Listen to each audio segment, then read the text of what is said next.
morning, good afternoon, good evening, wherever you are in the world. It's Grant Cameron, and I have a good friend of mine on today, a guest, Neil Gaur, who I've been with a number of times. He runs conferences. He'll get into what he does, why it's important, and why I love him. And at the very end, if you are going to stick around, you need to, or if you can't stick around, at least replay the end, because Neil's going to do some poetry for us.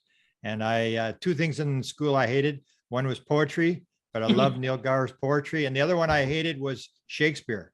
And I now basically quote the famous line from Shakespeare: "All the world's a stage, all the men and women, aliens and angels are but actors. They have their entrances and exits, and each man plays many roles." And I came to suddenly realize that maybe Shakespeare knew something that we're just starting to discover now. Welcome, Neil, from California, correct? You're still in California? Thanks, brother. I'm actually in Yucatan right now, Mexico. Oh, you are? Yeah, I've been there for 4 months. Wow. Is that, tell me why that is. What's going on there? So, well, I love this area. I love Playa del Carmen area and just the Mayan pyramids. So I've been coming down here every year for the last 5 years and filming ancient sites and creating documentaries for PortalToAscension YouTube. So this time, because of all the craziness going on in the US and all the restrictions in California, I decided to come to a place where I'm in paradise, you know, and there's a lot more open people with less restrictions. So I've been here, but by the time I leave, I would have been here for 6 months, coming back in like a month. I was actually in Playa del Carmen. It was kind of, I'll tell you a weird little funny story. I mean, if you ever heard it. I went to on a cruise, and we were supposed to go into the place across the channel there, but they had the big hurricane there. Okay. And so the whole thing was wiped out. So we went into Playa del Carmen, and we got off the cruise ship, went on the dock there, and came to the resort there. And I'm sitting there all of a sudden here, Grant. I go, what? And I look, and I worked at the University of Manitoba, and this was the head carpenter, and his name is Swan. He says, "What are you doing here?" And I said, "What are you doing here?" I couldn't believe it. You know, come to Mexico. And then so we chatted, and so we came back, and I thought it was kind of weird that you'd meet somebody in Mexico that's hilarious. From Canada, the same place. So about a year later, he comes up, he says, "I saw you in Mexico again." I said, "I wasn't in Mexico." He said, "Yeah, you were." And I had done with Jaime Maussan, had done an interview with me, and it was playing on Mexican TV. So he was at the resort the second year. Wow. There, and he's like, "You're in Mexico again." So I'm familiar with Playa del Carmen, and it's a beautiful area. How long ago was that you were down here? Oh, that's going back. So I've been retired 10 years. So that's probably 12 years ago. It was when the big hurricane took place, right after. Yeah. So that was probably Cozumel, right? That you were going to. Yeah. Mm-hmm. And it was kind of weird to see the power of nature to take out that concrete deck, you know, the dock. I couldn't believe it, because the ship went by it. You could see it. And it was just amazing. I just couldn't believe how much damage was done there. Wow. Yeah, it's so beautiful here. And then I like to go to the beach, walk to the beach, and then I go to different ancient sites and pyramids. And every year they're actually finding new things here, because so much is underneath all the trees in the jungle. Now they have LiDAR technology. So literally, like, every year they're finding a new city in the jungle. So it's constant content for me to explore. And you're doing that on your PortalToAscension YouTube channel? Yeah. So talk a little bit about your organization, what you do, and where people can find your stuff if they want to look this up.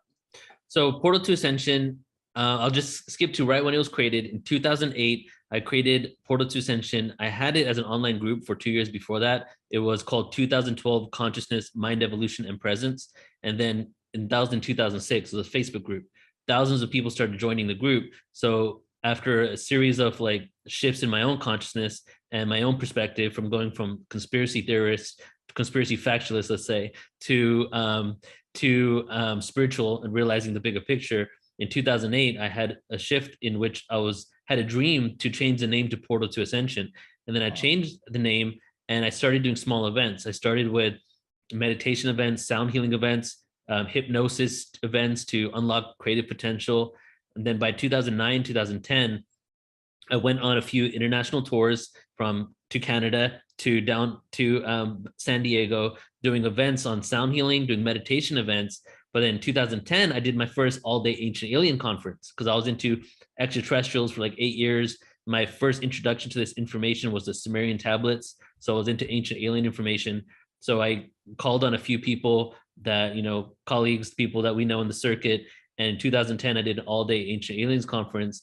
And from then onwards, like until 2012, I continued doing that, small events, and then one larger conference until 2012, where I did Cosmic Reunion 2012 in November 2012, and then Cosmic Reunion Fourth Density in March. And those are the 2 3-day conferences, kind of like the Portal to Ascension conference that you came to, just call something else.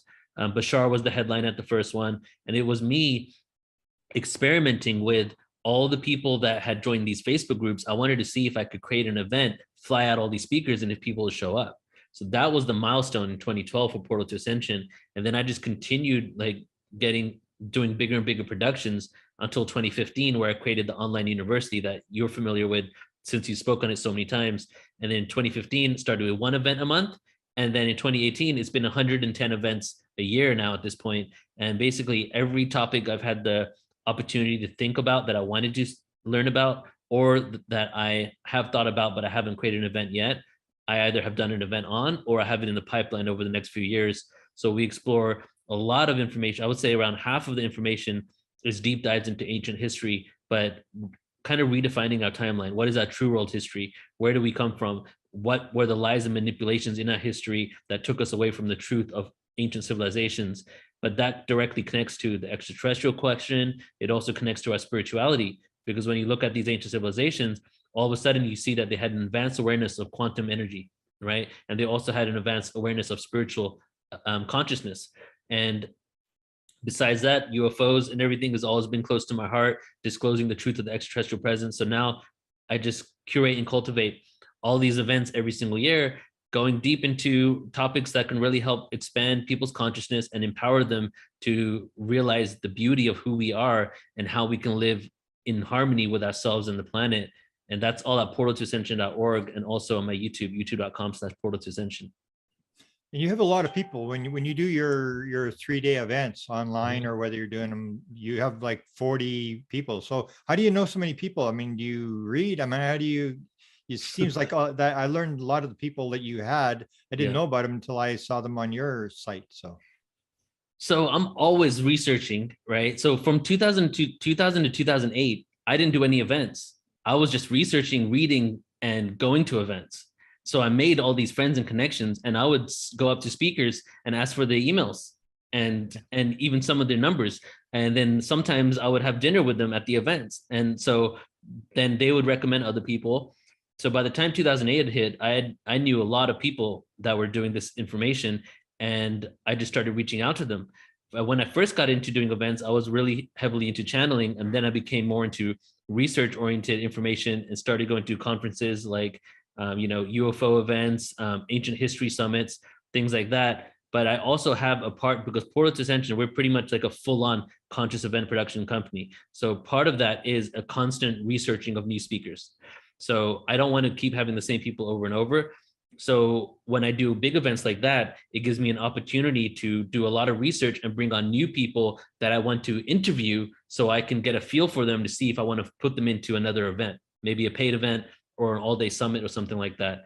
And now for the last 5 years, because I've been doing so much, I have all types of people contacting me to be speakers, and they send me their books, they send me their videos.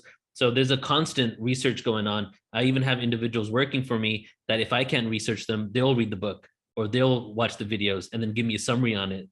Just because I want to, Portal to Ascension, the mission for us is not only to get this awareness out, but to give people a voice that are doing this work, so that they can get their awareness out. So we're constantly asking for new people to come in and showcase the information on our platform. Wow. We'll get to your upcoming events, but I want to go back to pyramids. You mentioned pyramids. Have you watched the discussions I've been having with Jimmy Blanchette? Do you know Jimmy Blanchette? I've heard of him, but I haven't watched your discussions. No, tell me. Oh, okay. Because he basically, he has he uses the 144 frequency. He's a radio guy he's originally from Quebec, Canada. Okay. Moved to California, had his radio license when he was 12 years old, and started bouncing signals off the moon and stuff like this. He got this massive array, and then decided he was going to send out a message, and suddenly got back a message and started this whole non-human intelligence conversation. Hmm. And so it started with him, and they had these radio technology. When I wrote Contact Modalities, I knew they had this radio technology, and he would have this thing where you would use these little 8-watt radios, and they would get, put them on 144, and one of the radios would go off and it would start to chatter, and the other should be going off because they're all on the same frequency. Yeah. So he developed this whole sort of technology, and I've sort of followed him. I've done a number of interviews with him, and he has, I think, I always say to him when I interview him, he's like Albert Einstein. It's like, you think you're talking, he's the smartest guy I've ever seen in my life. Wow. And his thing's unraveling, and now he goes to the pyramids. So it's the connection of all the ancient sites. The last one, I'll send you the video that we did with the last one with him, where he takes all the ancient sites around the world and he links it in, and he shows the mathematics behind this. It's unbelievable. How he linked all the stuff together. And then we put them together with Gary Oldham from the Rendlesham Forest. He had the whole thing with the Rendlesham message, and that all links into the pyramids as well. Wow. And then the third person is Sarah Cosme. I don't know if she was speaking at Paul's event a couple months ago, been on Gaia a few times. And she's a QHHT practitioner, actually a level 3. She's one of there was only 12 when she got it. She actually helps them train the QHHT. She's been around the world and stuff. And she started writing this book. She had the experience that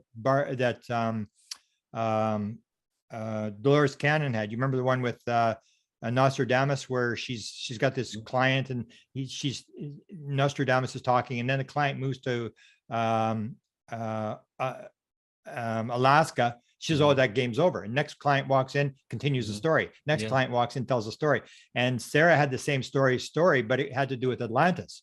So these people started coming in one after another, and they're telling the story about Atlantis. Yeah. And her last one was on the Sphinx, where the woman comes in and she starts talking about the Sphinx. So suddenly we've got these 3 people, and I'm interviewing these people, and they're all connected. We put them together on email, where they're all on this thing where they've got this mathematical connection. And basically the idea sort of comes down is that we're being given this sort of message, and it's not like everybody thinks there's going to be an ET message where it says, "Hey, we're going to land on the White House lawn and we're going to eat you," or whatever, a left brain message. And it's not. It's like the message in Contact, where it says really heavy mathematical thing where you got to figure it out. And Jimmy Blanchette's even got it down to, he can actually determine with his mathematics the distance to the planets. All the planets are actually at the right distance according to his mathematics, and the speed of the galaxies. And he goes through this whole thing. It's just, and you're just like, how do you come up with this stuff? Unbelievable. So if you're ever going to do one on pyramids, those are the people. I'll send you. I do an annual conference called the Pyramid Knowledge Conference. It's my second year of doing it. So I would love to connect with him, actually. Yeah, I'll send you some of the material. We actually did one with Gary as well and he sort of gave up because he had done he did the book with Peniston on the whole message about the 7 points around the earth and stuff like that. And it was, when you've read the end of the Rendlesham Enigma, it's all this mathematics, and your eyes will sort of roll back, and you can tell this, the size of the pyramid and which way it's facing, and how it's linked with everything else in the world, and these 7 sites and stuff. And so he sort of gave up because it was very hard to explain because there's so much mathematics.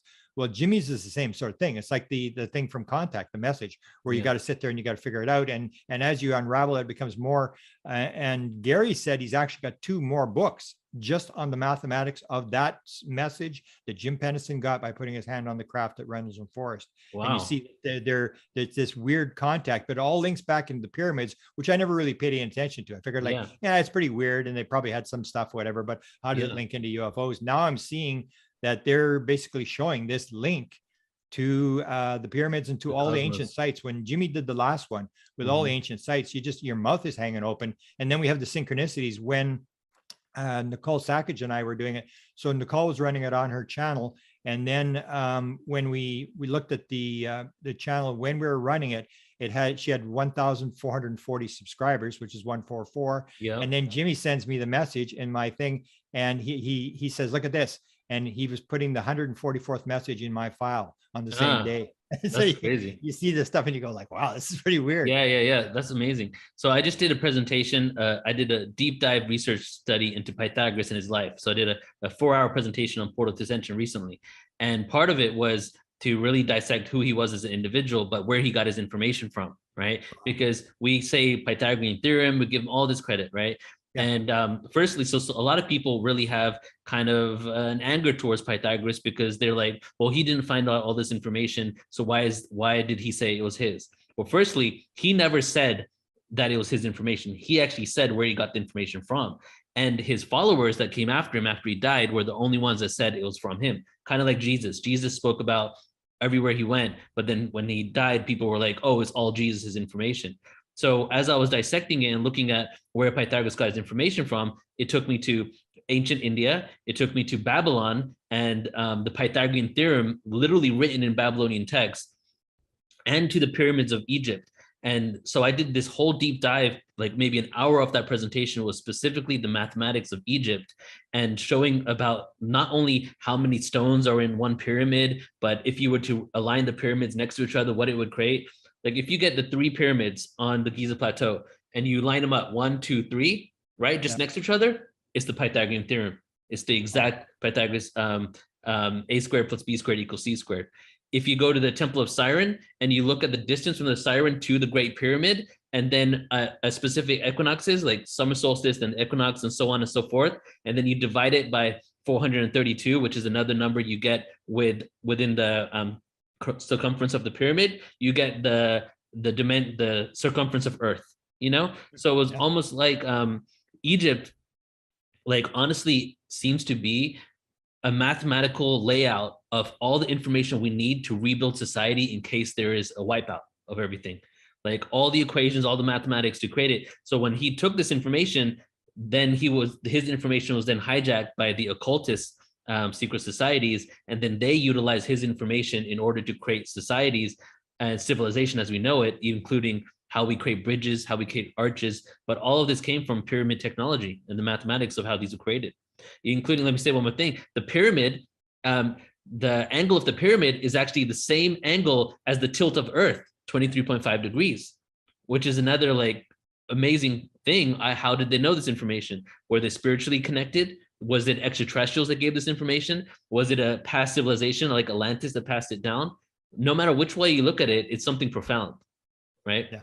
Mm-hmm. Yeah. Which is what Gary brings that up to 23.5, which when I saw it, I said, holy cow, that's a triple harmonic triple Schumann's resonance. And if you're familiar with the Bankston healing, when a person goes into healing, when they put the brain scan on and they realize there's a triple harmonic, a 7.8, a 15, and then the 23, and that the brains of the person being healed and the healer go into sync, and they've actually got this on tape. They actually go into this synchronicity at one point when the person is being healed. So 23.5, and Jimmy gets into that as well, the diameter of the Earth and stuff. And it's almost like mathematics. Like people describe mathematics as sort of like the everything's built on mathematics, but mathematics is just symbolic of this very finely tuned universe that when you break it all down, all the formulas are going to be very short and simple, because it's just showing these relationships, that everything is not a random world like we think it is. It's very carefully tuned, and people are starting to pick this up. So maybe you can you even have these people on for, I would love to. Well, you just said a really great word, because you said mathematics, but then you said tuned, because the musical intervals, tuning, and mathematical intervals are one and the same. So the mathematics is like is looking at it from the masculine based linear world, right? And then the music is looking at it from more of a secular nature. No one is better than the other. It's just like a feminine way and a masculine way to look at the same thing, which is why it's called universe. It's one verse, it's one frequency, one song, And Jimmy got that as well. Like he decoded one of the messages coming back, because that's the first thing you think when you hear these messages coming across the radio is like, well, what are they saying? Because he'll send a signal. He's learned to make it into take a photograph or something and put it into an audio signal and send it out on his big set in California there. And but when it came back, he decoded the one, and it had 8 tones. And as soon as I saw that, I said 8 tones. That's like a musical scale. I mean, and you see all these connections where it's just one synchronicity after another. And he's got the other one where he actually they have these little chirps that come across. And then he had he mentions a very famous writer was at his place in California, and he was saying they had an encounter with a being, and he said to this guy said to the being, he said, how do we decode this message? How do we code Jimmy's message? And he said, slow it down as much as you can. And that's the contact thing. That's how they did the contact thing, the message. It's like you're listening to the message, but you don't realize. So Jimmy's decoded one of these messages, and now he's working on trying to decode this other message with these chirps. And he actually shows them at a very slow speed. And you can actually see that each chirp is different.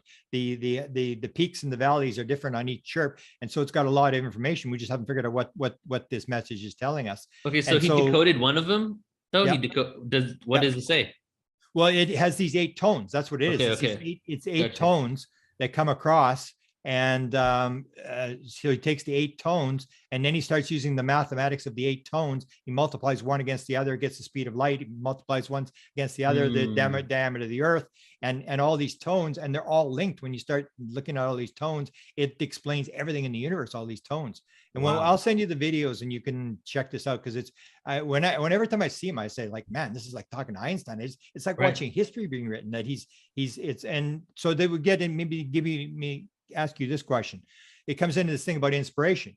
I mean, you talked about this where you've had these inspirations where you're told, what the name of the channel will be.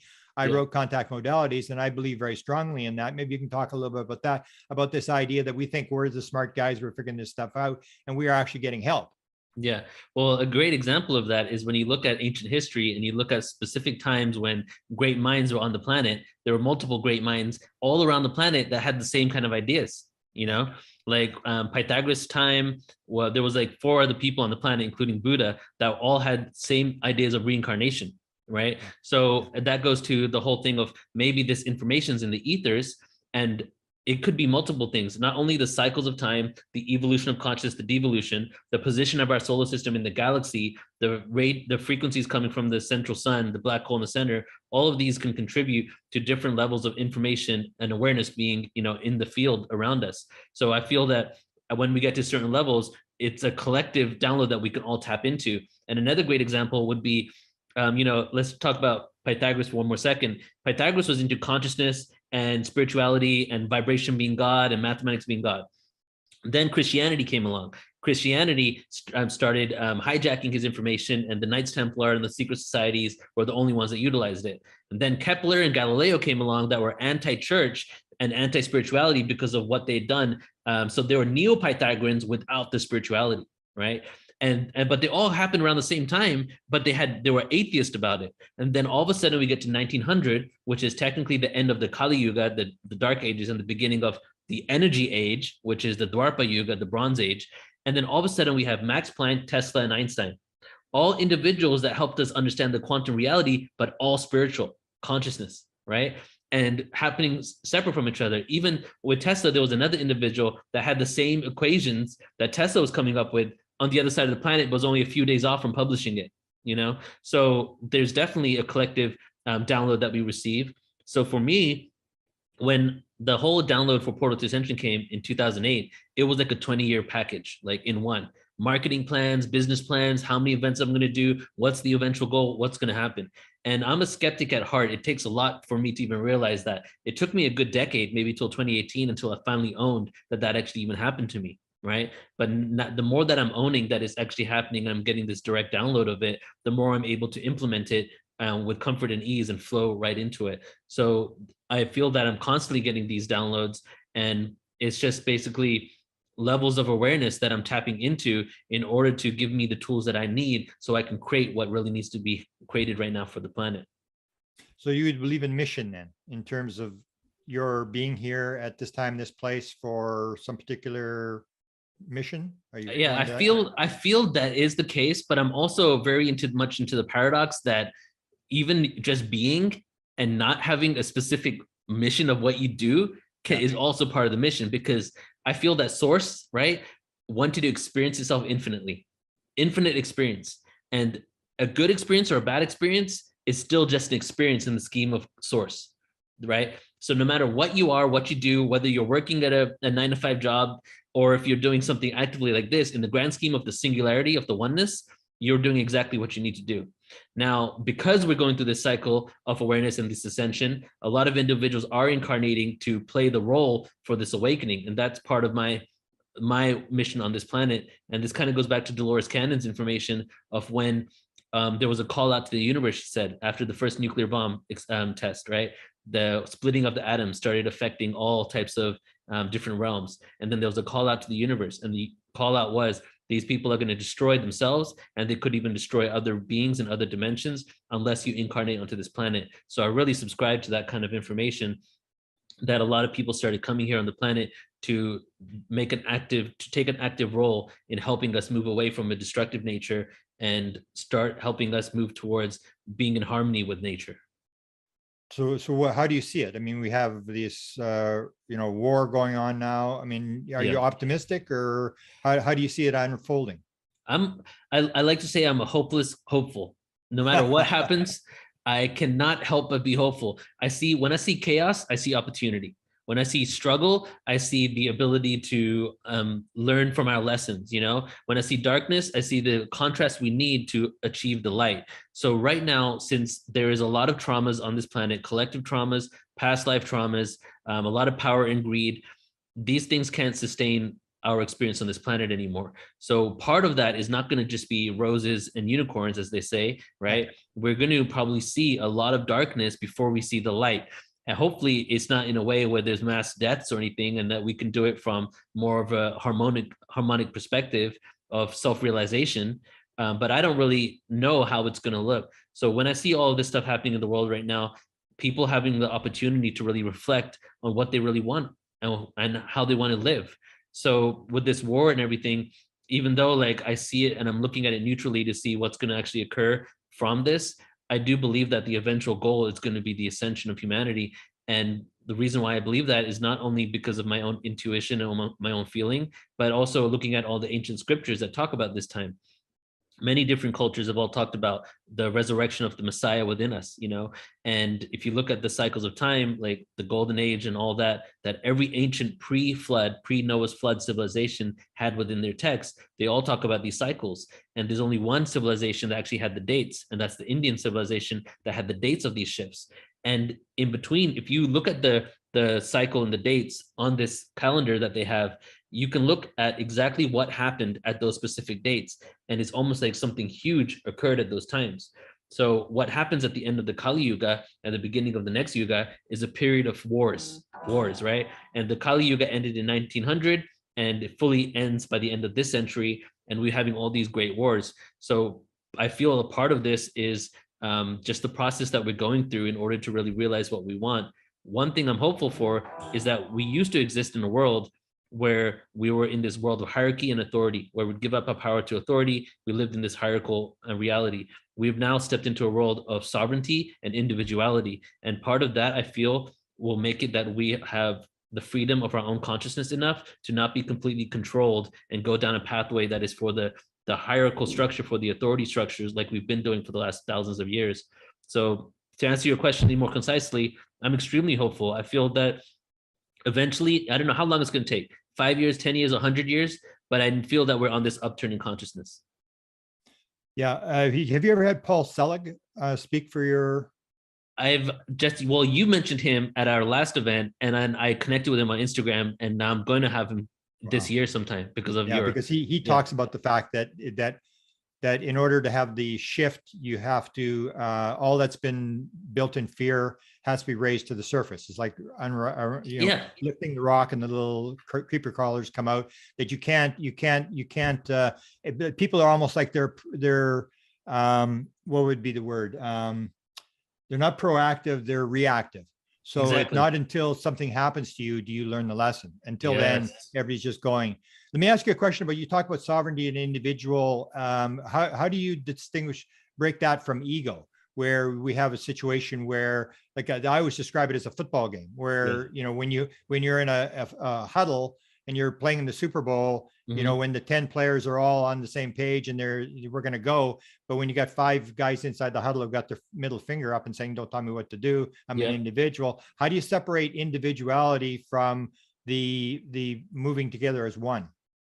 That's such a good question, because that's exactly what I was thinking too. So we got to break down the ages now. So the Kali Yuga started in 700 BC. It ended in 1700 BC. In between every single age, there's a 200-year transitory period. The age of the Kali Yuga, the age of authority, the age of hierarchy, and the age of delusion. Okay. The theme of the Dwapara Yuga, the next age, is the age of individuality, sovereignty, and ideological communities. Society starts breaking down. People start creating communities based on ideology. But the last one is the age of energy. So we're at the beginning phases of understanding energy. Great example, electricity, quantum physics. Even better example, you and I are made out of energy, and what can we do with that? So we're at the beginning of that. So what also happens with the individuality at the beginning of this age, by the time this age is over, which is hundreds of years from now, we master being an individual. But in the beginning, we start seeing a little bit of kickback because our individuality kind of goes hand in hand with our ego, and people fight for the individuality even when they don't really need to, and it actually goes against the collective good, right? So that is exactly what happens in the beginning. And what I would say to that is that it's probably going to happen right in the beginning, but what will happen eventually as we continue to move forward with this sovereignty is we'll eventually master it. I don't know how long it's going to take, but at this point, we're kind of in the learning phases of what it means to be a sovereign being and how to be connected to the collective good, how to support others and to work with others, but also be an individual. That is the balance that we need to find, because humans, we tend to react and we tend to go on extremes. We're on one side or the other. So how do we embrace both of them? And this goes to the whole concept of singularity versus duality. Singularity is the oneness. Duality is the experience of polar opposites, right? What I feel our goal is on this planet is to embody the singularity while we exist in a world of duality. And if we embody the singularity, we come from a place of balance. And part of not having those situations like you outlined is doing the collective work, working on our traumas. Why do we react? What is our emotional triggers? What happened to me as a child? All these different things that we bring to the surface and start healing will get us to a point that we can be sovereign beings without having the ego get involved. Can we help others, or are we just on our own path in terms of how things go? Because sometimes I was just reading somebody's comment today that they're all upset that they can't change the world or whatever. And then you hear a lot of the spiritual teachers basically saying, no, yours is a silent path. Yours is to get your thing and be the example. So where do you come down on that? So I'm a walking paradox because I believe in both, right? But at the same time, like I do really go with that you cannot truly love and give unless you truly love and give to yourself. And then, religions and belief systems has made it that it's almost selfish to do that. So we can help others, but you really can unconditionally help others without expectations, without reacting to them, unless you've done that work that makes it like that. How can you give unconditionally without the expectation if they change or not? Because a lot of people who haven't done their own inner work, say your family, for example, you're like, you want your family to change, you haven't done the inner work, and you're just like, well, this is what's happening. Look what they're doing to us. Look at the conspiracy that's going on with all of these things in the world. You need to change, right?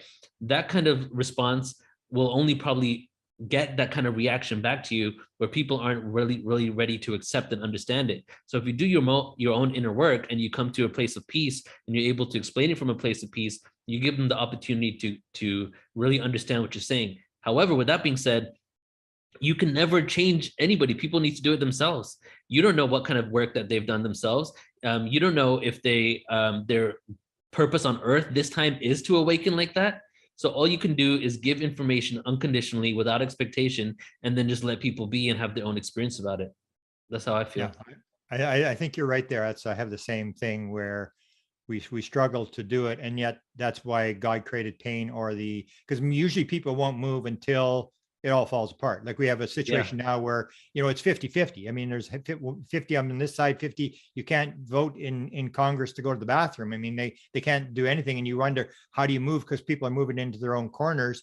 And that's where this sort of, it has to sort of fall apart before it builds up again, where we're sort of thinking that, so I sort of agree with you. And that's it's a hard thing to live with. But the idea that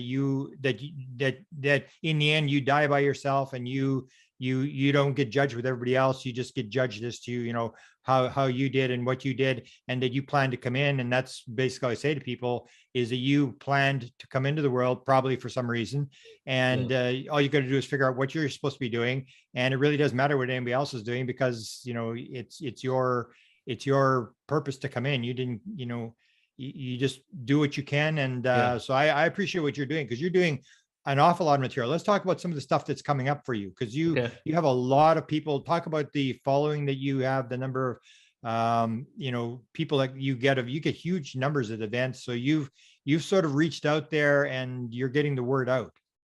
Yes. So some of the upcoming events going on is every year that passes, I feel like we get more ambitious with our productions, because definitely connecting with more people and collaboration, because I really believe in collaboration over competition.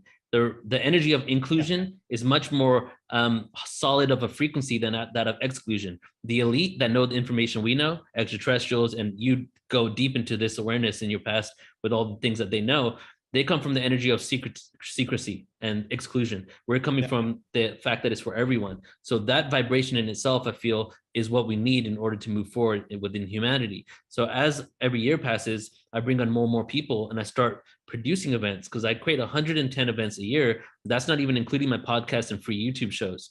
And within that, now I have certain people that I'm working with that help me co-produce events, like the annual Hybrids Conference, which is a 2-day event every year on hybrid extraterrestrials, the annual Starseed Summit, the annual Walk-ins Conference, which is a 2-day event every year on walk-ins, right? And then there's another 5 or 6 that are co-productions like that. This year, I've started a series with my good friend Sharaya Dharma, in which I'm doing an ancient civilization every single year. Because I used to do true world history conferences, right? True world history, meaning just like a bunch of amazing historians and alternative historians on what our true history is. But now, after years of doing this work and getting such a huge following, I'm able to do specific topics all day. So we just did ancient Sumer and Mesopotamia conference last week. So all day, 10-hour event just on Sumerian scriptures and Mesopotamia. And next weekend, this coming weekend, I don't know if you know Robert Edward Grant, but he's a really great pyramid awareness guy in ancient Egypt. The Hurtaks, Paul Wallace, and William Henry, and a few others.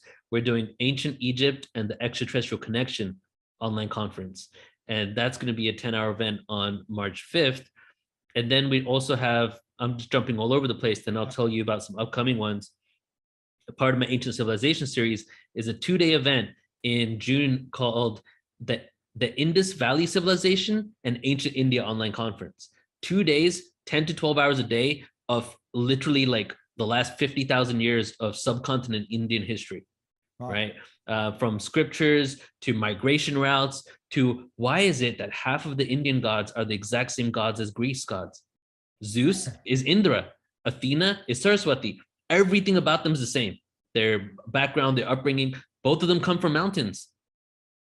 So that kind of exploration, really going deep into the connections, and that goes to my original purpose of creating PortalToAscension, to find the root of everything, where we all came from. And part of that is the root of all religion, because if you track these religions back to original source, you see that we were like within the same tribes, and then something happened where the tribes split off and they took the pantheon of gods to different places, right? So that one I'm extremely excited about, because as you probably know, I'm Indian. So I've always wanted to know what my own roots are. And as I've been exploring my own roots, all I found is that there's so many controversial topics within that because of racism and white supremacy, that when people start talking about the migration routes of India and how we connected to Greece, there's a lot of people that get very angry very quickly, because they think that if you're saying this theory, that means you are pro-Aryan and you're saying that we only became civilized because of the white man. If you believe this theory, then you are kind of proving that everything came from India and nothing came out of Africa. So I'm just rambling here just about some thoughts, but so in this conference, this 2-day conference, we're going to explore every theory that we can get our hands on in order to really kind of decipher what happened in that area of India. Wow. Yeah. Fascinating. And then let me talk about a few more. So William Henry, Awakening the Pearl 2-day workshop. He's doing his online event, his annual event that's in person. He's doing it online on April 23rd, April 24th. This weekend, I am doing on Saturday, that's tomorrow, I'm doing my Galactic Origins, Dimensions, and Black Holes. And this presentation is a 3-hour presentation that eventually ends in the galactic story and the seeding of humanity. But the whole of it before that is breaking down dimensions, frequencies, the theories behind time travel. And a huge part is introducing you to the Milky Way galaxy, how the Milky Way galaxy rotates, how solar system is within that, what happens to our solar system in different positions within our galaxy, what the real distance is from the black hole in the center of our galaxy. And then also all these anomalies of what's occurring in our galaxy that you may have not have realized. For example, that we've been colliding with a galaxy called the Sagittarius Dwarf Galaxy for over 2 billion years. And that galaxy could actually be where Earth and our solar system originated from, and then got absorbed into Milky Way. So that's going to be tomorrow. It's a very profound presentation. You're doing that for a presentation? Yeah, I'm doing that. Mm-hmm. Wow. You're as smart as Jimmy Blanchette. Basically, it's my like this. I've always wanted to do a galactic origins presentation, but I'm so linear minded as well and scientific oriented. I wanted to provide a lot of science behind our Milky Way and our galaxy to kind of funnel us into the story about galactic origins to give it more credibility. So after I do all of that information, then I spend 30 minutes going through government documents, a lot of which that you showcased, basically proving that this is a reality. And then the last 30 minutes is all the esoteric information of the Lyrians, the Syrians, the Palladians, the fractalization from source and all of that, basically to lead up to that information. Wow. Yeah, it's going to be cool. Then we have mysticism and indigenous healing, which is next weekend as well. We have Marina Seren, who I'm not sure if you connected with her yet, but Alan's been doing a lot with her. She's doing a workshop called Make Contact with Extraterrestrials, which are basically tools and techniques to contact ET life. And she's a hybrid that has been in communication with many different ET races. She's only 21 years old. Give me an idea which kind of contact modality she uses, because I'm... Here, let me see if I can find it on this page. And if you want, if you can attend the event live, I'll give you the replay too, because it would probably be really beneficial for your research. But she's an upcoming person in this community that is just like, she's from Spain, and she's just known about her life and her past lives and the ET lives for the last 5 years or so, since she was like 17, 16. Wow. So it doesn't say the tools here. It says how to develop discernment in your navigation towards ET contact, how to identify and let go of what might be blocking you from contact, guide on how to be a diplomat in an encounter or contact experience, what to expect in an encounter, and tools to manifest ET contact. That's what that one's about. Incredible. Yeah, and then I'll just mention a couple of more here, because the best way, everybody, to find out what we're doing is go to PortalToAscension.org, online events. There's a bunch of events lined up there. And if you want, you can just go to our website, sign up, PortalToAscension.org, sign up right there, and you immediately get access to 3,000 hours of free presentations, right? And it's sorted by speaker. You know, Grant is on there as well, and sorted by speaker and topic, hundreds of different topics, and you can really kind of get a feel for what we're doing here. And then I'll just mention one other one. Oh, this one's cool, and you like this one, brother.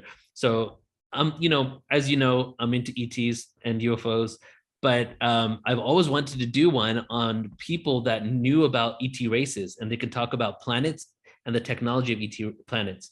So I'm doing one called Extraterrestrial Races, Planets and Technology. And that's going to be on March 26th. And I'll tell you who's on it, because you know some of these people. Dan Winter, he's going to talk about theoretical physics, in which we can basically use what we're doing right now on Earth in order to be able to do things that we know will eventually take us to other planets. Geraldine Orozco, who's going to talk about DNA hybridization, the science behind it. Phil Gruber, who's going to talk about the root races. Barbara Lamb, who's going to talk about people that have had ET experiences, incarnations.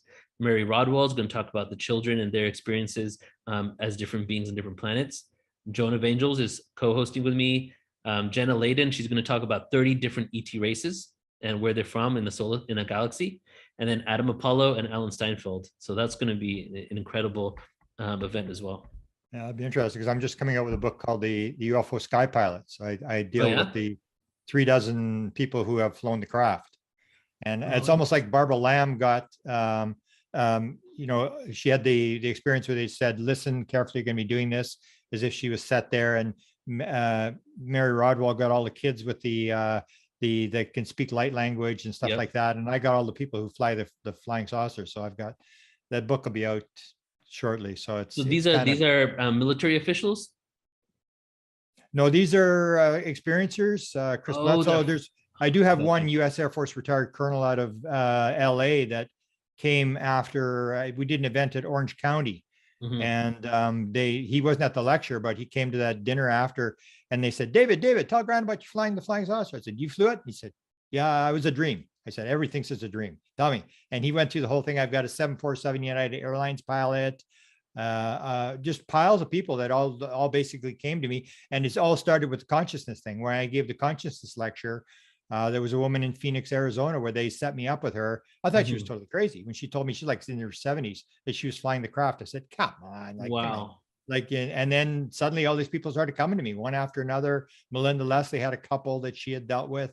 Yeah. And it's kind of a unique sort of thing, almost like I was the one who was supposed to put it out. So it didn't take me very long. I just put all these people together, but yeah, it's an interesting development in terms of the technology and where we're going with this. Hopefully it's used for the right purposes and not for building bombs. Although I Yes. even looking at the present situation with the war, I mean, if even you had big, huge flying saucers, what are you going to do? I mean, there's nothing you can really do now. You lost a war against Stone Age tribe, and it doesn't matter what kind of technology you have anymore. The world's a different place. You really can't, in many ways, you can't use that technology Yeah. unless you're really going to go to war. But people aren't going to do that anymore. Are you talking about like reverse engineer technology utilized for war? Yeah, well, I think that's where they're going with it. I mean, that's where you get, the whole Weaponization. PTSA thing. They're not interested, because I asked a number of people on the circuit, like for example, Chris Bledsoe's got 15,000 videos and photographs. I said, did they contact you for your videos? Because they're saying, oh, we need these videos, we need all this data and stuff. Yeah. No, they didn't contact me. And then I interviewed Deborah Cobble, who was this from the Intruders. She's behind the book Intruders. Okay. And her file was actually sold to Bigelow from John Carpenter. So I said, did they talk to you? Nope, didn't talk to me. So they're basically dealing with military people, because they can't use people's files, like personal files. You can't spy on American people. But that's basically where they're going. I mean, that's why they were at Skinwalker Ranch. They're not interested in UFOs. They were interested in, how do you put bulls inside trailers? How do you make stuff disappear and reappear and all this kind of stuff? And they're looking at the military applications of this stuff. And it's like the same as remote viewing. They didn't really care whether it worked or not. The thing was it operational? Can we use it for military purposes? Right. Otherwise, we're not interested in it. Yeah. So it's all about weaponization. And that goes to, when Tom DeLonge first came out, my first thing was, why aren't they talking about who's driving these vehicles and exclusively skipping over to the technology? Yeah. Right. Yeah. And that's why you shifted America, to as well. You shifted into really being about the experiencer, because that's where the conversation really needs to be at, is what's going on and what does this mean for the grand scheme of who we are on this planet? Yeah, that's where I think it all comes down to. I'm even just about to do a little PowerPoint where I deal with now I'm going to forget her name, Ingrid. She's works for NASA and the Navy, and she had a near-death experience when she's 3 years old. And what she described, she says she was there and she fell into a pool of water and drowned, and her mother pulled her out and whatever. But she said, I suddenly realized I could go anywhere instantaneously. I was in the maid's room. Then I saw my mother, and then I saw this dog. I said, oh, look at the dog. And boom, she was instantly with the dog. And then she saw this park. Oh, she was instantly at the park. And that's exactly what Chris Bledsoe said. Chris Bledsoe said, the way it works when he's flying the craft, he says, you look at a cloud, and you look at the cloud and you say, I'd like to go to the cloud. And the cloud is suddenly right at you. It's like it comes to you. And it's this idea. Ron Johnson was another experience I talked to, where they said, where would you like to go? He said, I'd like to see the Milky Way from a distance. They said, hang on. Wow. He said, it was less than 1 second. He said, looked out the window and saw the Milky Way from a distance. Yes. And that's this whole thing. When you see the near-death experience literature and the out-of-body experience literature, it's the same thing. People are describing 360-degree vision. Or Ron Johnson, when he was in the, he was talking about the being, Elby is the being that he was dealing with, took him to see his mother in the spirit world 3 times. And the third time he could actually see her, and his mother's taking him for a tour of the spirit world. And he goes to this sort of like looks like a temple, a Mormon temple at Nephi Utah. And he said, I went into the building. He said, his mother said, when you come, you're going to get a room in building like this. I have a room. Your father has a room, whatever. And he said, I walked in, he said it was like 10 or 100 times the size inside the building it was as outside. I said, wow. That's exactly what Chris Bledsoe said. Yeah. That's exactly what Terry Lovelace said about inside the craft. Yep, so the thing is, are you in a craft? Are you in the spirit world? And you start to realize that's the important part. It's not the technology. It's like, what happens at death? Where did we come from? Why are we here? Where are we going? That's what's the important part. And that goes with non-locality, right? The whole theory of quantum physics is that one piece of information can be accessed anywhere in the universe. So our consciousness is non-local as well. And Ray Hernandez talks a lot about this, so that when you get into that state, that astral state, that spirit state, all things exist in the same moment. So you can just basically, and I feel, because I'm really interested in the technology of how they get here, right? And from the nuts and bolts to light ships and all those things. But I've heard some experiences talk about the technology where they can just dematerialize and just relocate in specific areas in the solar system, because their consciousness is at such a level that distance isn't even within their reality. It's all happening at the same time in one moment, in one place. And all you have to do is just reprogram your consciousness to go to wherever you need to go. Yeah, that's what this girl that works for, she's an oceanographer, PhD. That's what she said. When she was in the experience, time and space completely disappeared. Yeah. And so the question is, if time and space doesn't exist, then how big is the universe? Is there actually planets out there in far away in space through, and takes a long time? Or if there's no time and space, it's what she said, it's all here, it's all now, it's all the same thing. And it's this idea that it may be just a point in space, a singularity, and it's all happening within. Or people will describe when they have near-death experiences or out-of-body experiences, they're going within. They're not, and near-death experiences, they're going within. Or when you have your out-of-body experience, and you've dealt with hundreds of them, but when you look back and see your body, you can see your brain. You are an activity inside your consciousness, your awareness.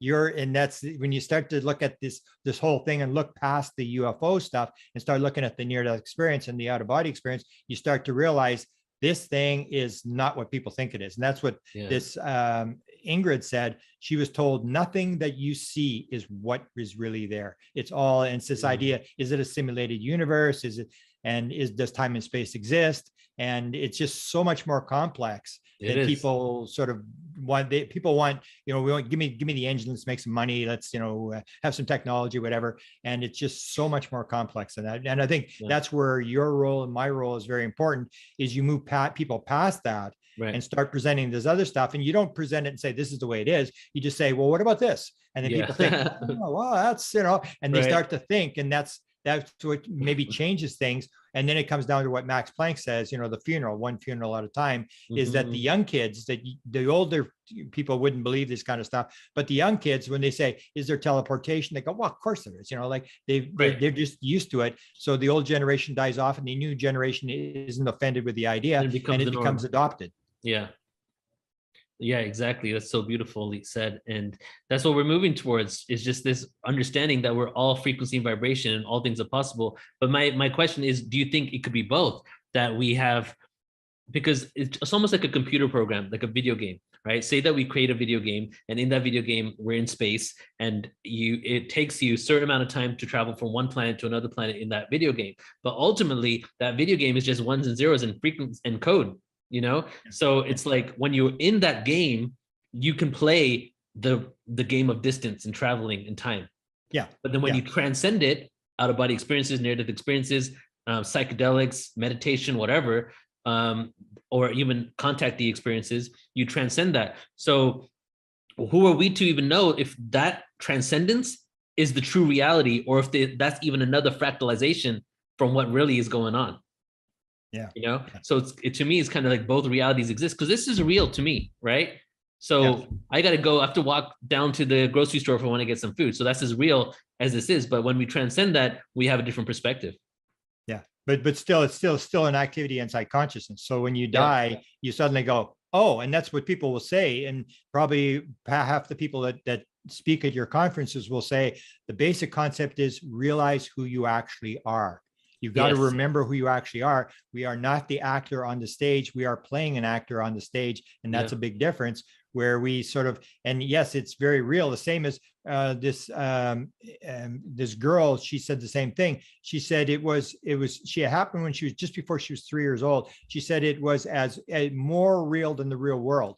And so if that dream is more real than the real world, or that experience, then what is this? I mean, because people will talk about that all the time, psychedelics or out about experience and stuff, that you're in the dream. And so it becomes this idea that it's all manifestation, or as Deepak Chopra says, everything's an activity inside consciousness. Right. And the Maya idea, from the Indian culture, that it's magic. And I didn't even realize when I wrote the book called Managing Magic, I sort of understood that what the CIA and all these people were dealing with was magic. It wasn't just UFOs, because they had the weird desk and they were looking at paranormal phenomena and they were looking at all this other stuff. And so I call it Managing Magic. Little did I know that Maya is the Sanskrit word for magic. And so this is the whole idea, is that we have these experiences and they are as real, but then we sort of, and I had the idea that those experiences aren't real. They're just as real as these experiences. And that's what people will come back and tell you. It just, to me, I always say, like, when I look at it, and I've done it for 46 years or whatever, and to me, the more I look at it, the more it looks like it gets more complex and more complex and more complex, that it's got to be at least 1,000 times more complex than people think it is. And it's just, you start to see the magnificence of the world, of the universe, of even 100 trillion atoms making up a cell that has 3.2 billion base pairs that are programmed, and people are saying it's all happening by accident. It's like, give your head a shake. I mean, it's just so complex, and so everything's got consciousness. Everything knows, every little subatomic particle inside the cell knows what it's going to do, and the cell knows what it's going to do inside the body. And there's 330 billion cells die in your body every day, and we don't really give a shit. It's only when suddenly the ego cell is going to die, then it's like, oh my God, like, what are we going to do now? And we don't realize that there's 200 different cells, and 330 billion a day are being replaced and dying and stuff. And it's this massive process and this intelligence that's running this whole operation. We just take it for granted because it's unconscious. Yes. Oh my God. So well said.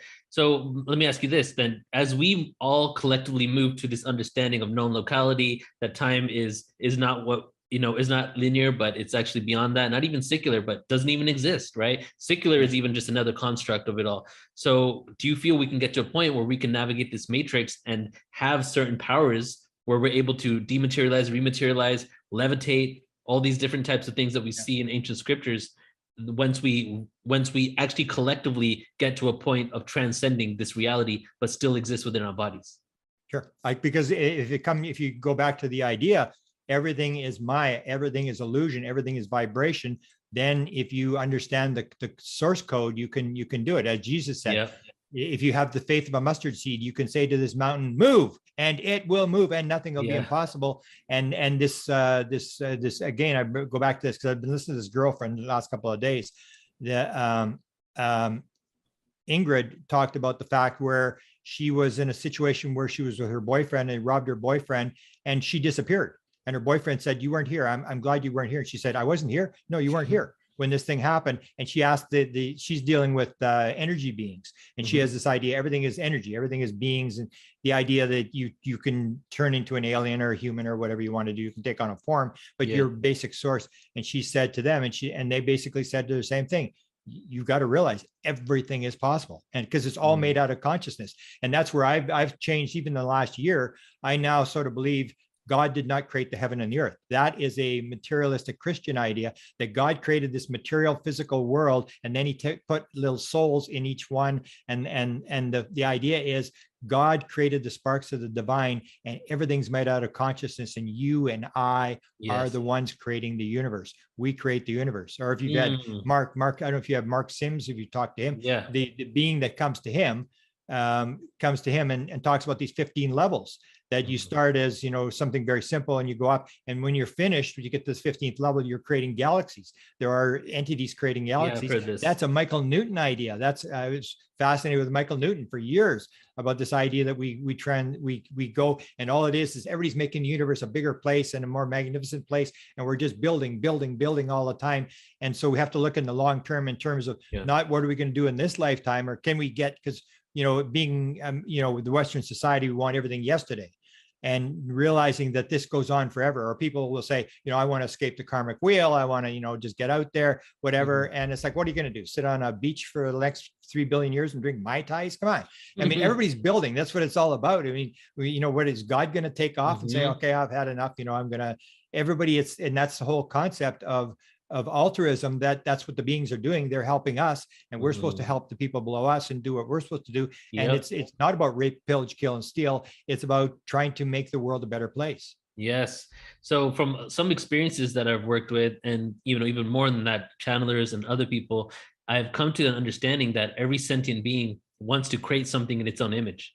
That as soon as you get that spark of sentience, and so when we say the Elohim created us, right, which is from Sumerian scriptures, when we say the Lyran seeded us, but if you keep going beyond that, the original source was the same thing. Source wanted to create something in its own image, and it's even in our own Bibles now. So I feel that that's what we're doing as humans, is we are creating in our image, and in our image happens to be computers, happens to be artificial intelligence, robots, and everything is neutral until depending on the conscious level we're at. So we can utilize it in a positive way or a negative way. Yeah.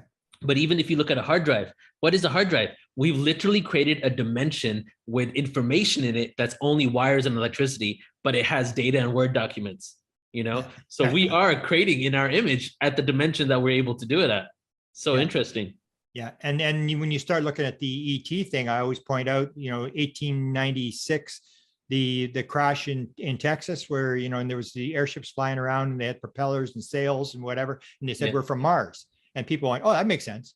And you see that it's almost like they're transitioning from one type of being to another, or the Greys didn't appear till 1961, the reptilians till 1988. And you start seeing this idea, it's just that it's unfolding, and that we create the good, and we also create the good and the bad. So whatever you have that's very negative, you got to realize you're part of what you're creating. This whole concept that we always have this victim idea, that we're here and these things are attacking us, whatever, to us, and realizing that we are the ones that are building the universe. We are the ones that are responsible. And even if it's not true, if you take responsibility for where you are, you're going to make better decisions than if you see yourself as a victim.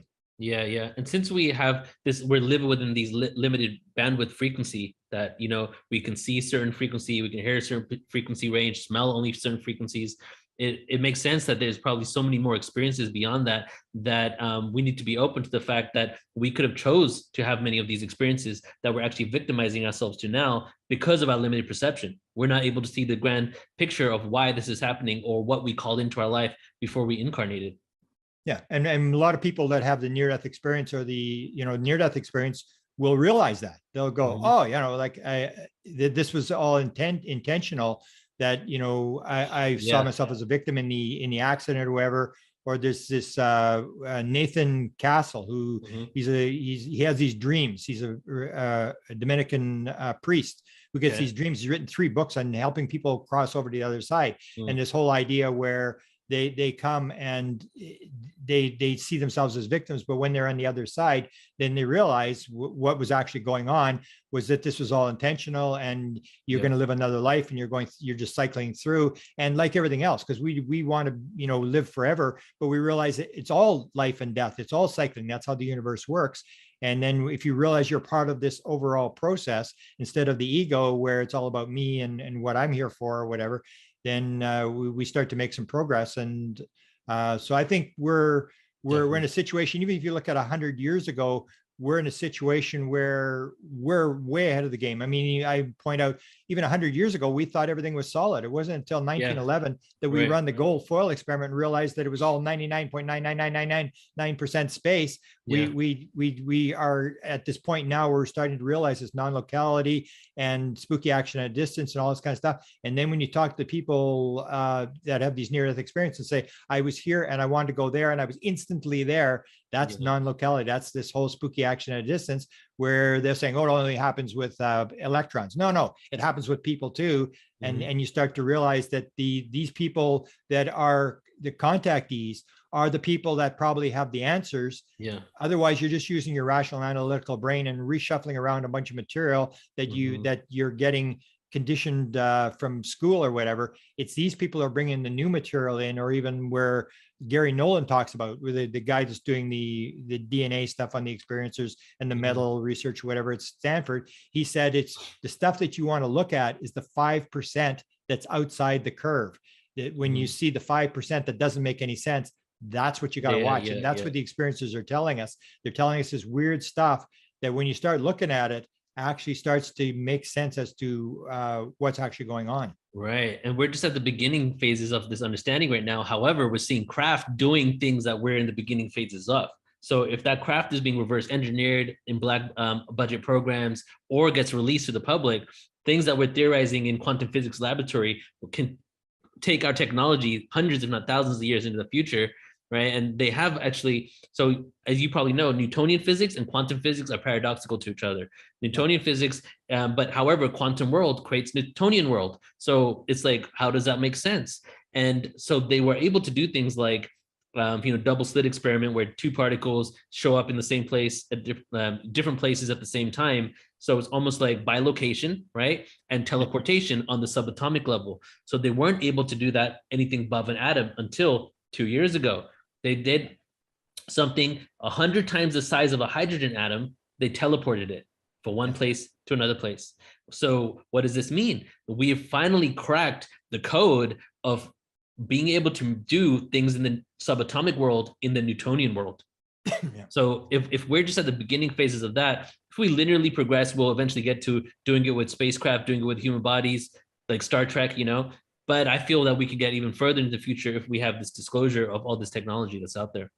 Yeah, we have to have it open, because otherwise all they're going to do is use it to strip the leaves off the trees twice as fast as we're doing it right now. Yeah, I mean, it's who's going to run the who's going to be in control of this material. That's the part that scares me. Is that people are all big on this disclosure thing with the Congress and that sort of stuff, but they got to realize that's all military. They're not going to investigate civilian people. They're not going to, if there's suddenly the message, they know the message, and I believe they know a lot of the stuff. Like, it's been around every nuclear silo. I've been at a nuclear silo and talked to an experiencer, told me what happened in a nuclear silo. When you see that, are they going to tell you that they're telling us to shut the nukes down? Are they going to tell us to quit polluting the planet? Are they? They're not going to tell any of that stuff. There's no way, because it's not in their vested interest. They just want this technology, and that's where I think we may be a little bit off the track. Is that we're sort of relying on military people to give us disclosure. And if you see what's happened so far, they haven't told us a thing. We have not learned a single thing from. But they have hijacked the movement. Yeah. Oh, yeah. Exactly. So, and they've got money now. Now they're all making, instead of, they've got a few bucks, now they're all making hundreds of thousands of dollars a year to work on this thing. Because that's when maybe what they did is they couldn't figure it out in the black world. They couldn't crack this stuff. And so they needed the white world. So they put it sort of into the white world. And then all these people started contributing stuff, and the black world picks up on it, because you know what it's like in the black world. It's all so compartmentalized. Nobody knows what's going on. You got a piece of this, you got a piece of that. Nobody's talking to each other. And that's what they keep saying, is that they were not able to back engineer stuff, because that is this consciousness interface to it. So they need to put it into the white world to get the white world scientists to give them the ideas, but they're never going to release it. It's all classified. Even with Dr. Eric Walker, the first book I ever wrote, Dr. Eric Walker said to us, we were saying, come on, you're an old man, tell us what's going, because he knew what was going on. And he said, look, why should we change the rules to satisfy your curiosity? You're just curious. Admit it. You're just curious. You're never going to learn. Give it up. You're never going to get the answer. And that's this whole idea, this mentality they have, is you just keep paying taxes. You just keep your thing, and we're going to use this. We're going to save the country, and we've got this stuff, and everybody's got suitcases full of money and stuff like that. That's what I sort of see is the risk of what's going on now, is that really nothing has been released. We heard this report, and they said it's all classified. All 144 cases were classified, and it's all in the black world. We didn't learn anything, and yet they now got a pile of money, and a lot of people are jumping on board with the Galileo project and all these things, and they're contributing all this material. And I guarantee you, the black world people are sitting there just scooping up all the material and seeing, somebody's going to give us material that we need to solve this problem. Wow. Yeah, I know. It's just so. A lot of people are really wanted disclosure to happen so much so that they're jumping on the whole military disclosure thing, and a completely, friends and colleagues of ours that are really into it. And it's because we waited for so long that now that we're getting just like a few breadcrumbs, people are jumping on it. But it's just suspicious from the beginning. Like, the whole, and as you said, just being military. And even when Tom DeLonge came out and he had that panel of people in his live stream on Twitter, all of them just happened to have left their jobs 1 to 7 days earlier. Yeah. As if like, because they can't do that unless they're not working from there. But it was so obvious that it was almost like a complete ploy in order to basically be able to release this. But they were coming across like they're civilians now, and they just wanted the information out, right? Yeah. And that's part of, I actually have a book, the Obama UFO files. I'm just waiting for the FOIs. The book is finished except for the FOIs. I found all the stuff on all the different times Obama talked about it and stuff like that. And I actually go through you're exactly right. That's exactly how it happened. The whole Tom DeLonge thing was that it was all orchestrated. For example, Hillary Clinton was the first to bring up UAPs fall of 2015. She wanted to bring it on the Kimmel show, and he didn't ask her the question. And you see all this sort of stuff. And that when Lou Elizondo resigned, he resigned in the morning. The meeting with the New York Times with Hal Puthoff, New York Times, Leslie Kean, Jim Semivan, all those people took place in the afternoon. You got to be retired. You can't be in the government. So it's so obvious. Yeah. and they're doing that, I guess, because if you're a military guy, that's your world, and you're thinking you're saving the world. Everybody thinks they're saving the world, but I think that's where we have the thing where I bring up this stuff, whereas there's this huge spiritual component that the basic question is life after death. Where did we come from? Where are we going? Because this is all just an illusion. This is all just a video game. This is all just a sort of a thing. And because we're so in the UFO field, we're like the Rodney Dangerfield of all sciences. So we don't get any respect, and people will do anything to get respect. So funny.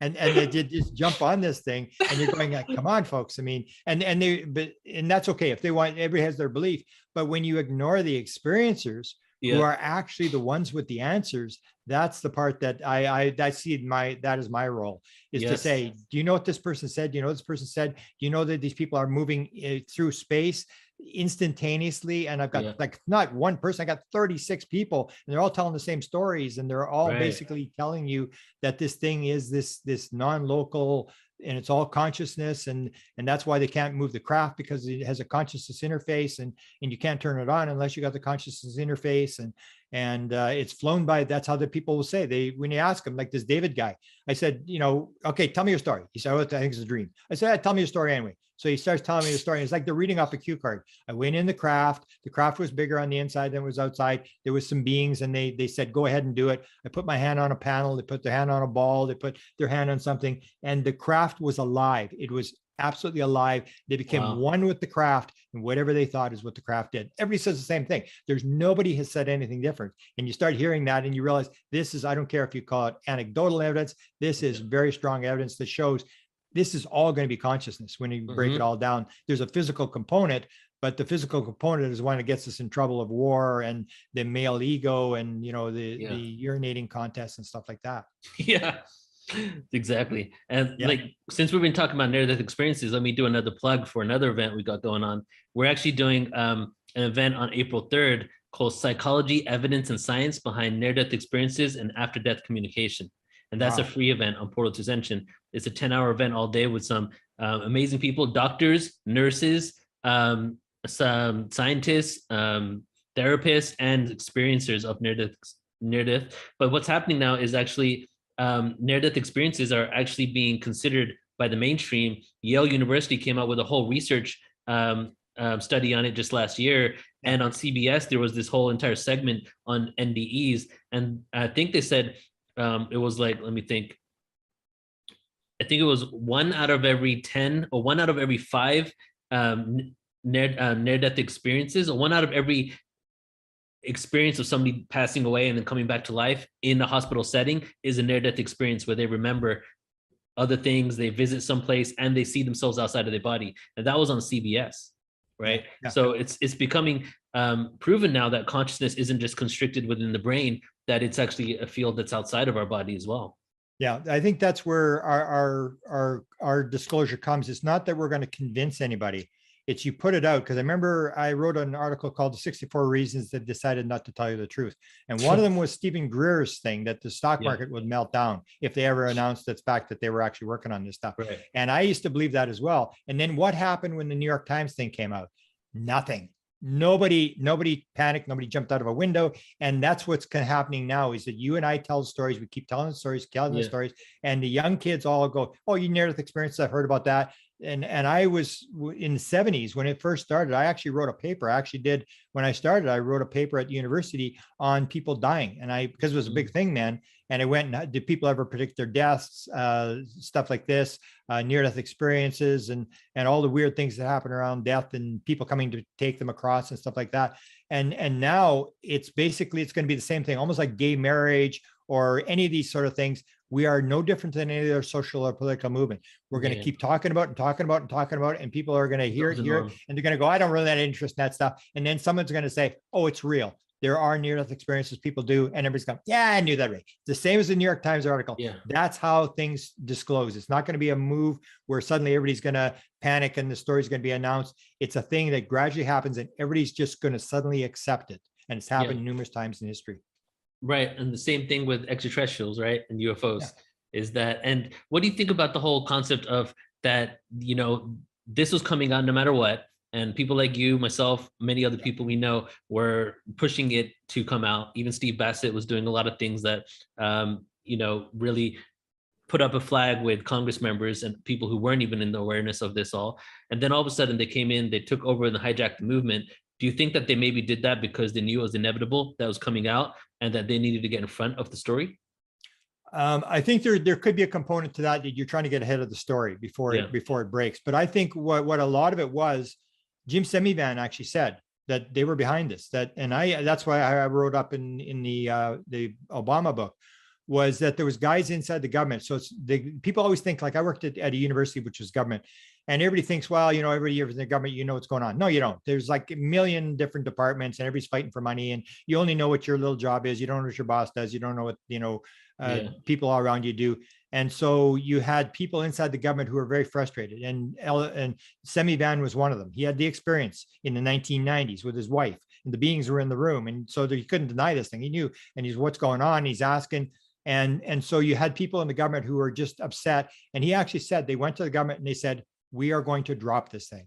And he went to high level intelligence. He tells the story. He went to high level intelligence, said, we're going to drop this thing. And they said, okay, fine, whatever. And they forced it out. But it was interested people. That's why they were tired. So they were interested people who wanted the answer out. So they sort of forced it out. And but still the majority of the government, I think, doesn't really know. The black ops people that may know something are holding their stuff, but the vast majority of the government doesn't know anything. So I'll give credit to, like, John Podesta was one that was big behind this. He's the one that came up with the UAP. He fed Hillary Clinton the questions and met with these generals and stuff like that. And they were going to drop this thing, as I told in, well, the book I didn't publish, but I told this, I was being told in 2016, they are going to drop this thing. Chris Bledsoe was telling me this. He said, the big man's going to appear on 60 Minutes, exactly what they did 4 years later. Mm-hmm. And he said, they're going to, high level people are going to come forward and they're going to say UFOs exist. And they're going to do it. This is 2016, but because Hillary lost the election, they had to postpone it for another 9 months. But it was these people that were all retired, all were interested in pushing this thing out, that moved it. And then everything has sort of moved along. And we've gotten to this point where it's out in the open now. I give them credit for that. And it's just whether we or the military control what actually goes on from here on in. And I think we still control it, because they're not going to look at experiences. They're not interested in what experiencers say and that sort of thing. They're just interested in military stuff. And the ETs have said that numerous times. If you go down the hardware route, you're in a trap. It's not about that. It's about understanding, how does reality work? What's really going on? And this understanding that everything is made out of consciousness. The material world may be an illusion. It's a dense sort of form of consciousness, and we're creating it. And that kind of stuff. Even Jim Semivan said, can you go public with that kind of stuff? Where you actually say to people, and he may use the same argument. Oh, they go back to their priests and what are we going to do now? I don't think any of that's going to happen. They're going to go, yeah, okay, whatever. I got to take my kid to soccer practice. I don't care. Most people don't care. It's going to be just generally accepted. But that's what saves us, is the fact that we understand the disclosure is to tell people who you actually are. Right. Who is your true essence? And that's what's going to change the world, where people are going to realize, oh, I'm not just here to rape, pillage, kill, and steal. I'm actually here to do something. I'm actually, there's something, and that's what changes the consciousness. More to it. And I think we're pretty close to that now, thanks to what you're doing and what other people are doing. I think that mentality is already there. If you ask little kids, they'll accept all the stuff we're talking about. They no question at all. It's the old guys that are hanging on because they spent, $50,000 a year to go to MIT, and they simply don't want to know that they wasted their time and they got to take the cyanide pill. Those are the secular scientists, I think, that are going to be most shocked by this whole thing, because they're going to realize that all the stuff they were putting out was basically wrong. Yeah, exactly. And we're just at the beginning phases. That's why I'm hopeful. A lot of things are unfolding, and I feel that we're going to be moving into a world that we are going to realize we're the creators of the reality. And the more we are aware that we're the creators of the reality, more we do it intentionally. And as we do it intentionally, we can be in a peaceful world where we treat each other with respect and compassion, and we take care of the planet instead of destroying it. Yeah, that's what it's all about. Because we all came here for a reason, and it was a good reason that we wanted to help, we wanted to play the game or whatever. And when we suddenly realize why we came here and the fact that we are here for a reason, everything changes, everything will shift. And I think that's where we got to go, that you and I are doing the job that we probably intended to do. And it doesn't really matter whether it happens, 2 years after we die or whatever, but we were part of the biggest story of all times. It's like if this, Dolores Cannon thing, the call went out, and we said, yeah, well, we'll go in there, we'll do that, sure, send me in, and that gives you the idea that, and people will all realize that we aren't who we think we are, and that it's a very spiritual. Even I said the UFO thing, when I conclude it all, it's going to be a lot less physical than people think. It's going to be way more spiritual than people think, and that's going to really piss some people off. And it's going to be 1,000 times more complex. And I say it will not have even a hint of capitalism. It'll be this idea where everybody's working on a purpose, and it's not physical and stuff like that. So that's where I've seen, and I've come a long way from 1975 and with, the UFOs and stuff. And you see them, they're leading you slowly. It's not like they land on the White House lawn and tell you what to do. We're here to bring you freedom and democracy, Jesus and McDonald's. They're just, they're doing it slowly, and they're taking people, and we've agreed to come in and do this. We made these agreements. We come in, we put the stuff out, and gradually it moves along. And they may have done this on 1,000 planets before. They know exactly how to move people to the next step and open this thing up. And I think it's because you start seeing this, and you talk to people, you'll ask people who have the experiences, did they get you to write the book? I always ask this question. Did they get you to write the book? Yeah, they kind of got me to write the book. And you hear this, it's like, or they won't leave the people alone. They won't let them sleep until they write it down, or they talk. And you hear these sort of stories, is that these people have made an agreement, and they've forgotten why they made the agreement. Or even Sherry Wild, who you probably had on, where she was fighting with them, and she said, I'm not going to do this anymore. Sherry, have you forgotten the promise that you made? And that was the book was called The Forgotten Promise. You made a promise to do this.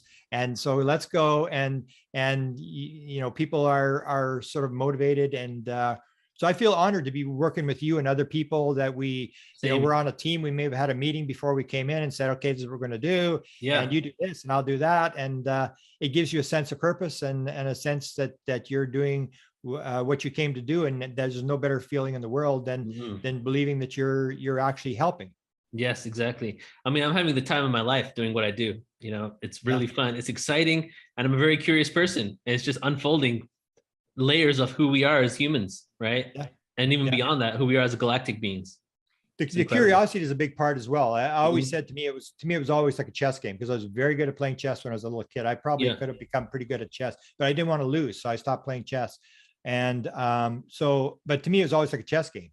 It's like, you're sitting there watching the board, and this piece moves, that piece moves, and you don't move a piece until you know why that piece moved. And I'm just trying to figure out, okay, what's going on here? And you're just trying to figure it out like a chess game. I've got, sort of no vested interest. I'm not trying to get anything. I'm just trying to figure this thing out. And it's like, it's like an exciting thing where you're curious. And when you, especially when you make a discovery, you can probably confirm this, that when you get a download or you get a discovery where you go, yeah, that guy, I figured it out. It's like, the pieces are coming together.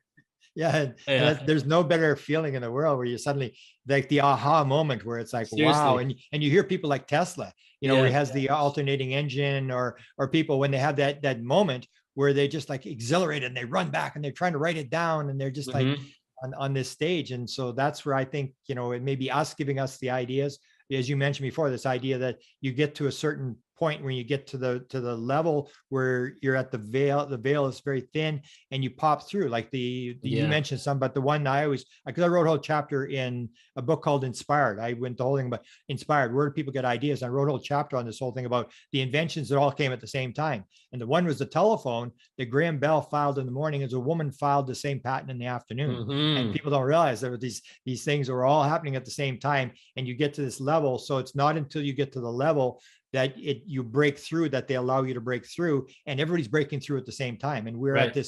this understanding now about non-locality, spooky action at a distance, consciousness. Because I tell a story. When I did the 2012 consciousness thing, when I had that download, Hmm. I remember Jerry Pippin, who's a very famous interview at the time, said, Grant, I cannot believe you've done this. I cannot believe you have given up the presidents and the United States and gone to this woo-woo stuff. And I said, well, Jerry, I didn't really go there. I got kind of teleported there. And nobody was talking consciousness. Nobody in the UFO community except Yeah. for Colin Andrews was talking consciousness. And now it's like even the people who don't believe in consciousness use it because they know it's a buzzword. You better use this word. And Right. people are starting, it's the shift in 10 years since I had that download. The shift in consciousness understanding in the UFO community is absolutely massive. Totally. Yeah. Yeah.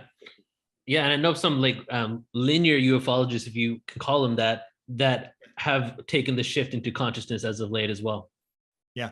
And yet I still think a lot of them don't understand. They just realize that there's some sort of component there. There's some sort of thing, but they really don't understand the true essence of the thing, that it's going to be all consciousness. That's where you're not going to see the government people go. That's where we got to go, because they're just simply not going to say, guess what? It's not the world you think it is. Although there's a lot, you even see the thing with the whole, simulated universe and Donald Hoffman and all this sort of stuff. There's piles of these people now coming forward. Robert Lanza, they're all writing these books, and these are top scientist people who are basically talking about this illusion idea that consciousness is primary and matter is a derivative of consciousness, not the other way around. And you start seeing this shift, and that's only in the last couple of years. So I think we're moving pretty fast, and we'll see where it goes. That's the only thing I think that really saves the world, is that everybody comes to realize who they actually are.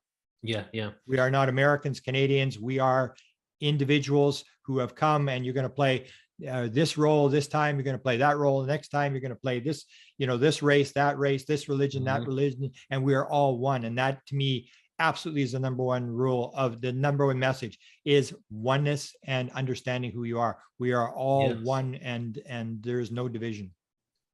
Seriously. And even through mathematics now and science, we can prove our interconnectivity, right? Yeah. So we've already mentioned many different things within quantum physics that proves, like, for example, that our intention and attention on something has a different outcome than when we don't have our intention on it, which is a quantum physics thing. That basically, if a tree falls in the wood, does it make a sound? Well, if it's a subatomic tree, it doesn't. Like when we put our attention to it, it's almost like we literally create reality by focusing on reality. Right? It's been proven scientifically. So, and it's been called quantum theory for quite some time. But in my book, these studies and these tests have kind of proven that this is a reality. So it's just taken a period of time for us to shift from this Newtonian linear understanding to really make this quantum world the new understanding, the foundation that we move forward with. And as you said, the next generation, it's already their foundation. So what happens as we progress, we just continue to evolve. And I like the way you put it, that it doesn't have to be one big impact. We just slowly evolve, and it's not even that slowly. It's like in a decade everything's different, and the different components that are embedded in our new in education become the foundation of what we understand in our future, right? And that's what's happening. Even Paul Selig talked about, because he's done the 10 channeling books, and not one word has changed except for the odd one where there's an S or he mispronounced something or something like that. But he does the 10 books. And he said that if you look at his channeling material, they never talk about science. And so he asked them, and they said, in 100 years, none of the words you use in science will be used anymore. It's all going to be about vibration and stuff like this, that even the language of science is going to change. And we don't realize it because it's happening. We're in the present moment. We don't realize, but if you look back at what even 30, I know if you were there when the internet happened, but I remember before the internet, when we used to research with writing letters back and forth, where you sit there and wait 2 weeks for an answer and stuff like that. People have no clue how fast things are changing in the world. And so you get the idea of the internet being the collective. And actually, I've written a book about this as well. I call it the helping hand, the 11 things that were given to us.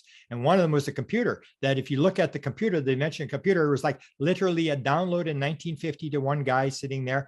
And then all the people doing LSD. It was all invented at Silicon Valley because they were doing the LSD there, and all that stuff was downloaded. All the stuff for the computer. You look at how all the stuff, and you look at it. Is this the collective unconscious? Was this given to us to help us understand the Akashic record, and you start to realize it's all consciousness and it's all connected. That there is no computer, there's no internet. It's just connecting consciousness together. Until there's a consciousness to program the computer, or a consciousness to put the material on, or a consciousness reading it, it's just connecting all these consciousness together. And you start to think like, wow, maybe this was all planned beforehand, and it's all unraveling as according to a plan that may have been done 1,000 times before on other planets. And it is interesting because the internet is like a third dimensional Akashic records, and it has information from this dimension, but it also has people like us speaking about information from other dimensions. So it's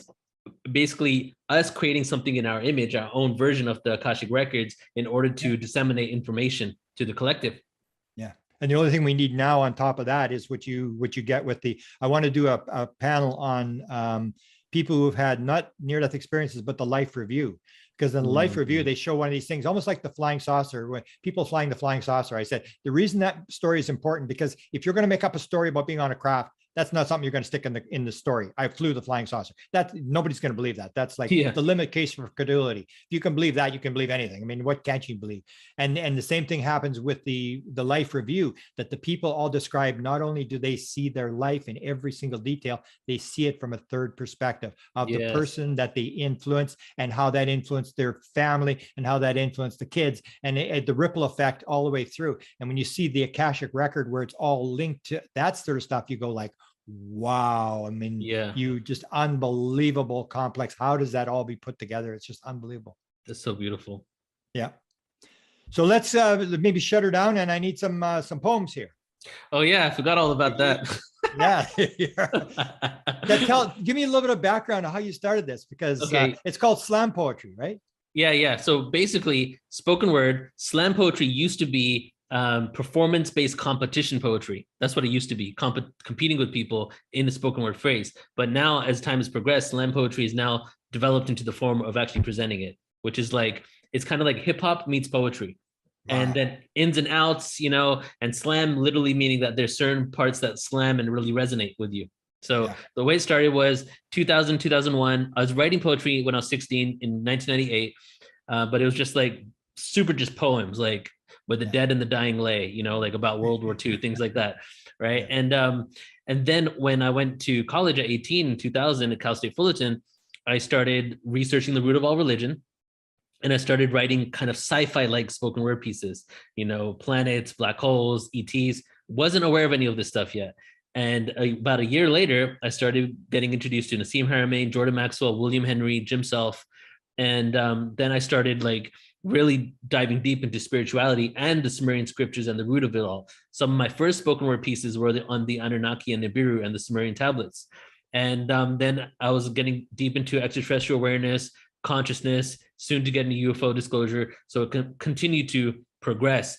But most of them, if not all of my poems, really had the spiritual component, because it was about who are we? What is our placement in the universe? Why are we here? So I speak a lot about galactic things, galactic beings, extraterrestrials, wormholes, black holes, but it's always about the eventual goal for ascension, right? So even I have things split up. Like I have an album called Intergalactic Album, which is like, I have it open right now, which is 6 songs specifically on Ascension in regards to our intergalactic connection, right? Wow. And I have like an album on astral travel, which is just a bunch of songs on astral traveling and to different dimensions and astral traveling to Earth.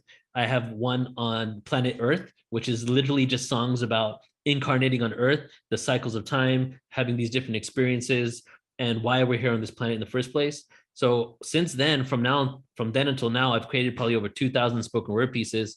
And then I was also into freestyle hip hop. So in 2001, 2002, I was a freestyle hip hop artist. Like, so freestyle is basically off the top of my head, rapping to beats, right? So I'd be rapping about, consciousness and ETs. And then that progressed into spoken word. And then I came back to hip hop around 6-7 years ago. And now I'm actively creating songs that are hip hop songs that are going to be on albums coming up in the near future. So that's everything in one right there. How do you have time in the day for all the stuff you do? Well, these songs come to me within seconds.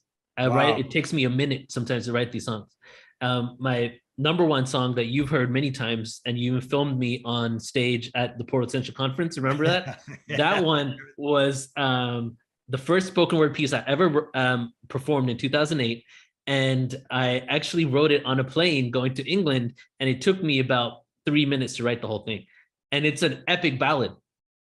And thank God for the phone, I was just like writing it on the phone really quick. So unbelievable. I have to update you. I have to update my Tuned In book, because I do a whole thing in Tuned In about the number of songs that came in under 5 minutes and how many came spontaneous. And you'd fit right in there. You could be a whole chapter, because that's hilarious. That's pretty common with musicians, where they ask them where to come from. Or Neil Young, where'd you get Blowing in the Wind? He goes, yeah, I don't really know. That wellspring of creativity, I guess, it's like came in under 10 minutes, stories and they were always the best song. Maybe you can confirm this. They always said it was never the B-side song. It was always the most famous song that they wrote was one of these weird things like Let It Be or with the Mother Mary thing. That was, big song. And that was a dream that he had and stuff like that. It's always the big song. It's never a B-side song. It's their most famous song that comes in this very inspired way. Damn. Yeah. Remember you did the whole presentation on PortalToAscension too. The music one. I watched that like 3 times. Yeah. And it works well for me because I'm not a musician. So people can't say I got a vested interest. I could care less about music. So I'm just so fascinated with the idea. It's like, how did this happen? How does this happen instantaneously? Yeah. You realize that maybe that's what it is. When I hear that you get these stuff sort of spontaneously, then you realize there is a field that the information, and I believe the information in the field is more accurate than the information in the conscious world. And the ability is to find you and the experiencers and people who have tapped into the field, who are getting the material. And that's where you're going to get the answers. It's coming out of the field where all the material is stored. Yes, exactly. When you step out of the way, like I've had times where I've tried to write music. Yeah. As letting the inspiration come. And then I've cultivated now an ability to go into a studio and write and still step out of the way and get into that flow state in a controlled environment, and that's after 20 years of writing. It took me quite a while to get to that point where like, because normally I would have like months where I would write like 1 to 2 songs a day. Right. And then I would go like 4 or 5 months of not even writing because I would not do it unless I'm inspired. And then now I'm at a point where I feel like I'm directly connected, that I could just like, if I wanted to, I could put on a beat right now and just close my eyes and then something will just come out. Wow. Yeah. And that is the way it works. Like in the Inspired book, I talked about that inspired principle, is that you'd get guys who are working on a problem, like the hologram was one and the laser was the other one, and they worked on it, they couldn't get it, and then they went, and both of them were sitting on park benches watching. One was waiting for a restaurant to open, and the other was watching a tennis game, and they sat down on the park bench and relaxed, and all of a sudden, boom, the idea came in their head, and they were racing back to the lab to write it down. It's that moment of getting out of the way that allows the veil to open. Or trauma is another one. Yes. You have a near-death experience, a head injury or whatever, and that rips the field, and you're in the field and you bring the stuff back. So yeah. And I know a lot of people that are poets that only can write when they're sad. So it's like when you're at that deep emotional state, right? I know a lot of people like that actually. And then they'd have writer's block, and we'd have conversations about it because I know lots of poets. And then there would be like, they would have writer's block when their life was good, Because like when they're sad, they got that deep emotion and then they're reflecting on their position, not only in their life, but their position in the universe. What am I? What is going on right now? You know, that depressive state almost. So I'm blessed to be able to write even when I'm actually happy. But you could tell some of these poems, like some of my old school ones, when I was kind of sad and depressed, it was like why are we here on this planet? Why are we running around like rats? You know, that kind of feeling. Yeah. All right, so I'm going to do this. Okay, so this first poem here is called Fragmentation. And this is about basically the fractalization from source. So it goes into three parts. It's the void, the darkness, and the light. Wow. Here we go, fragmentation. In the beginning, there were no words, no concept, no winning, no place, no time, no description, no label, and no finishing, until awareness became conscious of itself. Separation from the source, no east, no west, no south or north. Not to mention there never existed a dimension or ascension or physical lessons, except for the 0 point. There was no Christ to anoint. Singularity, energy, frequency raised vibrationally, paradoxically into limitation of what only the five senses can see. No linearity, no anarchy, no galaxies, no nebulae. No jobs, no nature, no materialism, and no political lies, until darkness finally fragmented from the light, using free will to see through the night, the darkness. I take the anxiety pill full of fright, in my bed insecure from the conspiracy that might take over my mind, control me with a chip inside, scared and full of fear. That is the reason why we are here. To the star system of Arcturus I stare and recite my cosmic prayers. Self-empowered, the fabric of victim consciousness I tear. The light. You see, the destination has already been chosen. It's the journey that counts. Every day we transcend, no doubt, living in the now, realizing it's all a projection of a co-creation of our own subconscious mind, channel energy through the heart, remembrance of the divine, take apart my ego and restart my life in any moment. I'm going home, traveling across the black intergalactic ocean, took the psychedelic potion, and now I'm awoken. To the streets we take the spoken word.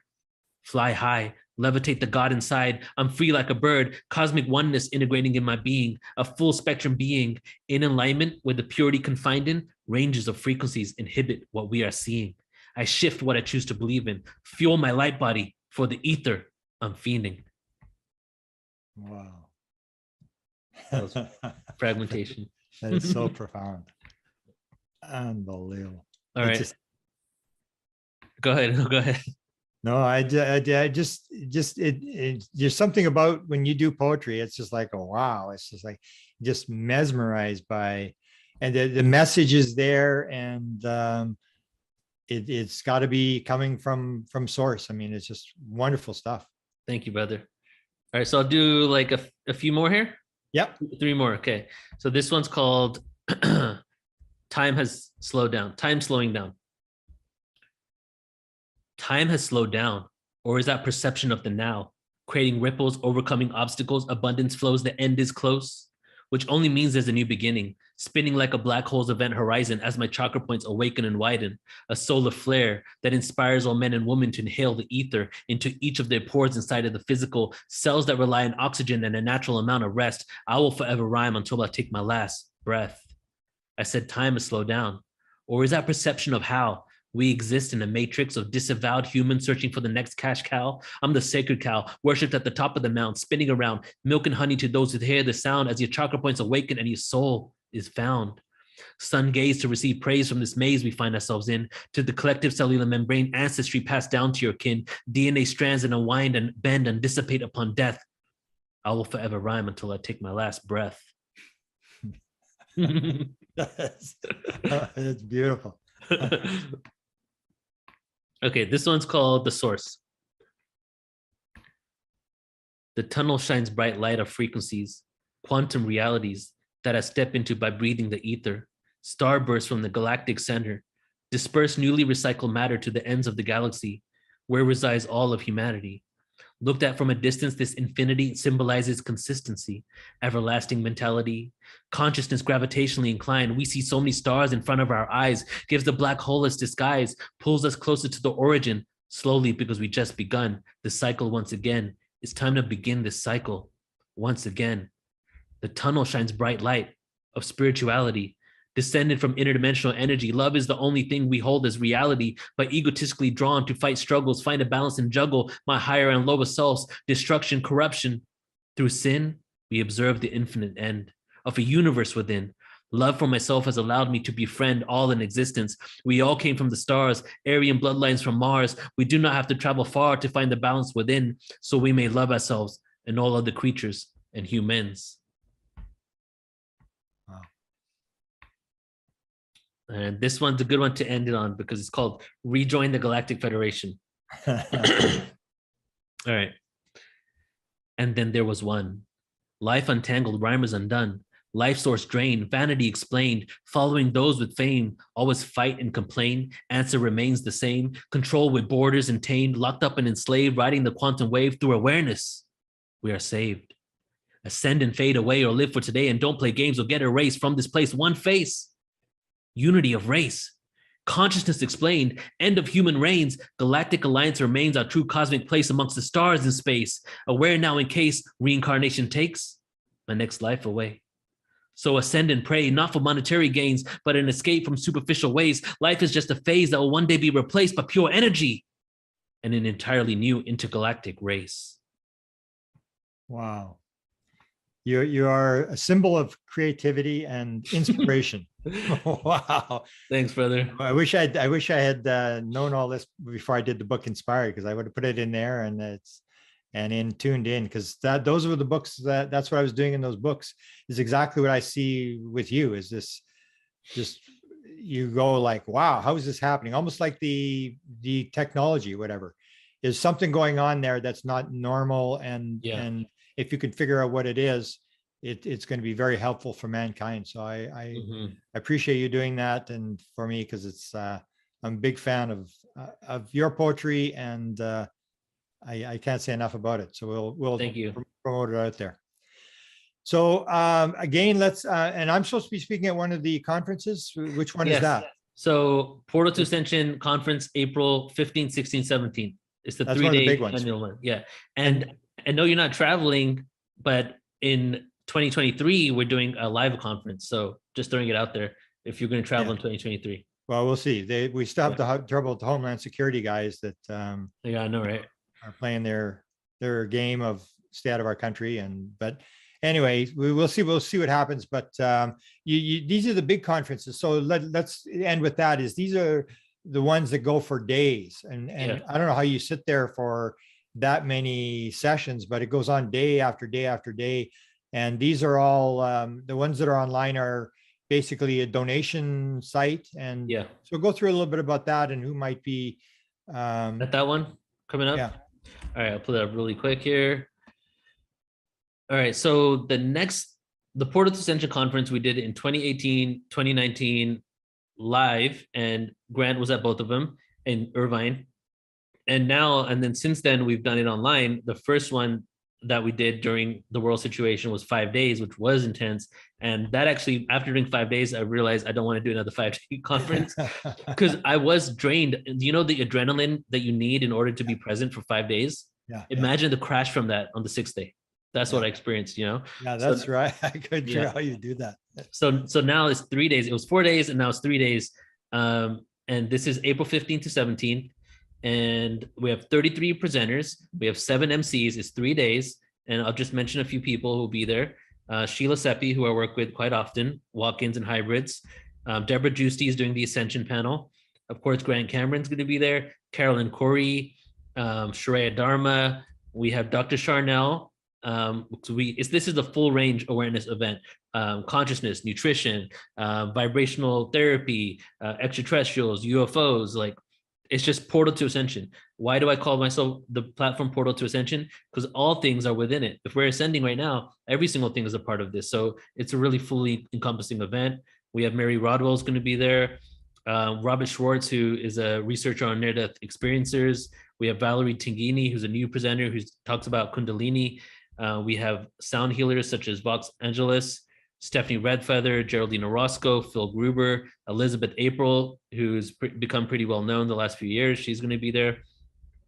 Flo Karuna, who's has something called Starseed Codes on Instagram, does a lot of awareness for starseeds.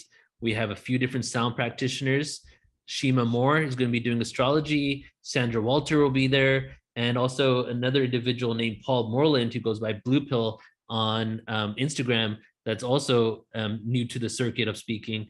So there's going to be a good, like, half the people are going to be people that, we've worked with before, but this is also an event to introduce people to a lot of new people, especially a lot of people that actually became really blossomed during the last 2 years because everything went online and they started sharing their content. So I'm now having an opportunity to feature many new people as well. So it's going to be a fun event. 3 days, 2 panels. We have the panel on Ascension, then we have an Experiencer ET UFO panel on Sunday. And if you're free for that, Grant, I'll let you know an email. Come to that panel too.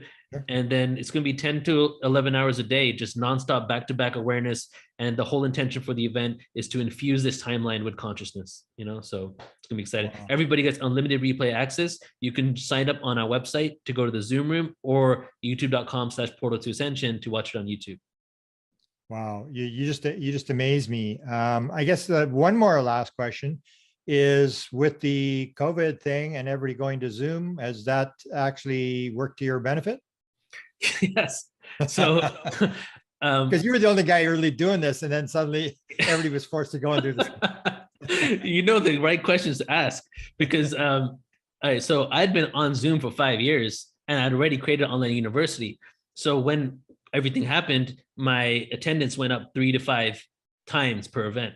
Wow. And then and they haven't stopped, and it continues to grow.